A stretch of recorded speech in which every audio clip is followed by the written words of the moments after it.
One of my friends did a race on Sunday. The start of the race went well, but then he started having problems with the rear brake.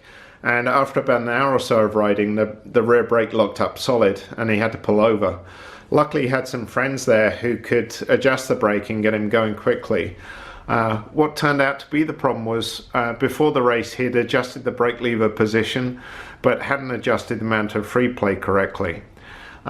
So what can happen is if you don't have enough free play, the brake will build up heat while you're riding and eventually lock up. So this video is going to show how to adjust the brake lever position and, more importantly, how to adjust the free play correctly.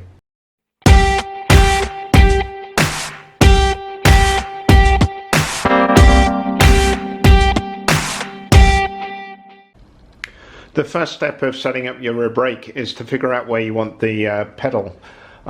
Typically, most people seem to like it level with the foot peg, and that's how I like it too. So an easy way to check that is use a straight edge, run it across the top of the foot peg, and see where the pedal is. In this case, I purposely set it much higher than I need it, just to demonstrate how to adjust it. So you can see here, when I use the straight edge, it's about 15 millimeters or so too high. So the first thing I want to do is move the pedal position down. The brake lever height adjustment is made using this bolt. It has a lock nut here, which you can see, and you need to loosen that before you can adjust it. So just loosen it off. And here you can see if I wind out the bolt, so if I increase the length of the bolt, the brake lever goes down, and if I decrease it, it goes up. So using a straight edge, you should be able to set the brake lever height level with the foot peg quite easily. Once you finish adjusting the brake lever height, don't forget to retighten the lock nut. This has a torque spec of 20 Newton meters. The next step is to adjust the amount of free play of the brake pedal, and that's done with this adjustment here. As you can see, there's two nuts. The lower nut locks the top nut. The top nut does the actual adjustment. In order to do the free play measurement and adjustment, it's easiest to start off with too much free play.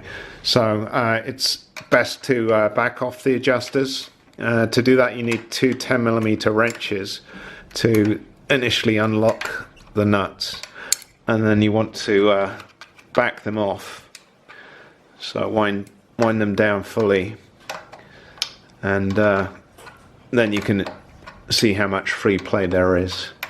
If you look in the owner's manual, there's a specification for rear brake lever free travel, and the spec is between 3 and 5 millimeters.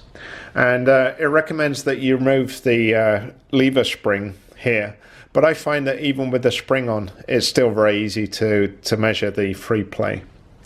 So the method I use is to set some calipers to 4 millimeters, so I aim for the middle of the spec, and then using this end of the calipers, I hold the caliper up against the clutch case firmly so it doesn't move, level with the foot brake, and then with my other hand I press down on the foot brake until I feel when the brake starts engaging on the piston.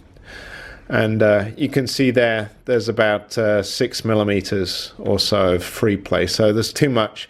So to reduce the amount of free play, I need to turn this nut on the adjuster, probably about half a turn or so, and then retest.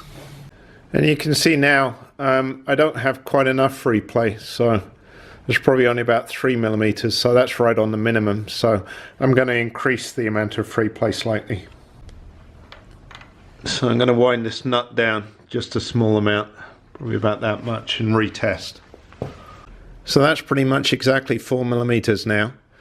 So I'm happy with that adjustment, and I'm going to lock the adjuster now. So using two wrenches, you want to hold the top nut in position, and using the lower one, lock it in place. And then once you've locked the adjuster, recheck the free play to make sure it hasn't moved, and it's still good, still 4 millimeters. So I'm happy with that measurement. In some applications where you might either prefer a very low rear brake position, or if you have very low foot pegs and wanted to drop it down further, you'd run out of adjustment on the adjuster here.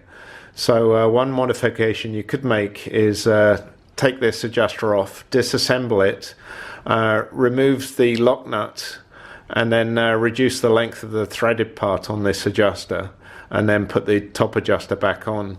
And because you wouldn't have a lock nut, just use some thread lock to hold it in position. So hopefully I've shown how easy it is to set up the rear brake position, and more importantly the amount of free play. As I mentioned at the beginning of the video, if you don't have enough free play, the rear brake can lock up during use, so it's very important you do this correctly.